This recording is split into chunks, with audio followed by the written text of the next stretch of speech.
All right, here we are on Florida Field after Florida destroyed a bad Florida International team. And Robbie, that was one of the worst teams I've seen come in here. Yeah, I mean, Charleston Southern, I think, would have beaten this team. No, maybe not. No? That would have been a good game.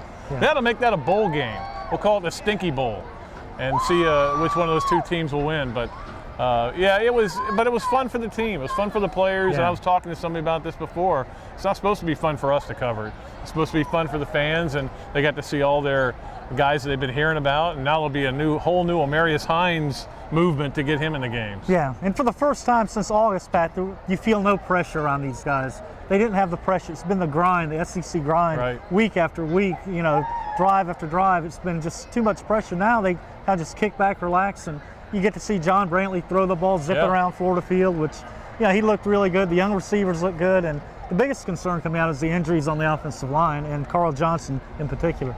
Yeah, I think he'll be all right. It's an ankle. Obviously, A.J. Jones is out, and that's going to hurt him. But, Brandon Hicks was a starter. Yeah. And so I think he can step right in there. Yeah, it was fun to watch Brantley throw the ball because is it me or they were in a totally different passing game when he's in the game? Different routes, different patterns. It reminds me when Peace and Hugo were kind of going back and forth back in 80. When Hugo came in, it looked like a different offense to me. The passing game, I think a lot of it is that Brantley's quick release. He's got an NFL arm, an NFL release, and boy, the ball comes out of there in a hurry, and it's right on the mark today.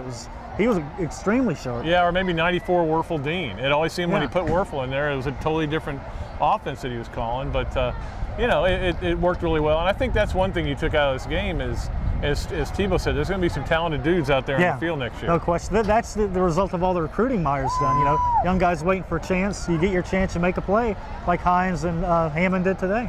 Yeah, Florida now 11-0, and that's only the second time that's ever happened in the history of the school.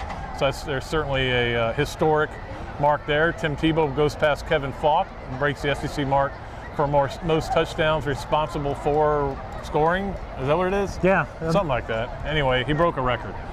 We've been saying that all year, and now we go to rivalry week, and Robbie, it started right away. You can tell the story Tebow told today. Why did he save that story for 4 years? I don't know. That was a great story. Come on, Timmy.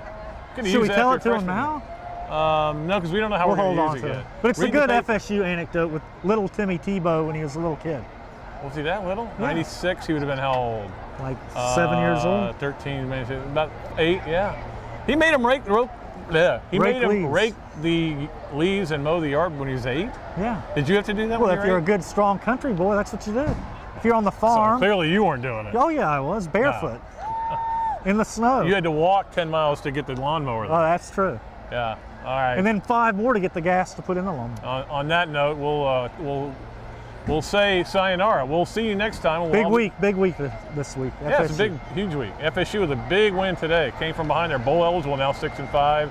They were losing until the last few seconds and pulled it out. So at least they won't have the bowl pressure facing them. But they'd like nothing better than to knock out the Gators. That would make their season. Florida knows that though, Pat. They do, and they will be prepared to play a very professional team. And that's something Mervin talked about today. This team Tuesday and Wednesday practices as hard as it has all year. Yeah. Says a lot about them. We will be back later this week, and we will preview that game against Florida State. Until then, Pat Dooley, Robbie Andreu saying so long from the Sunshine State.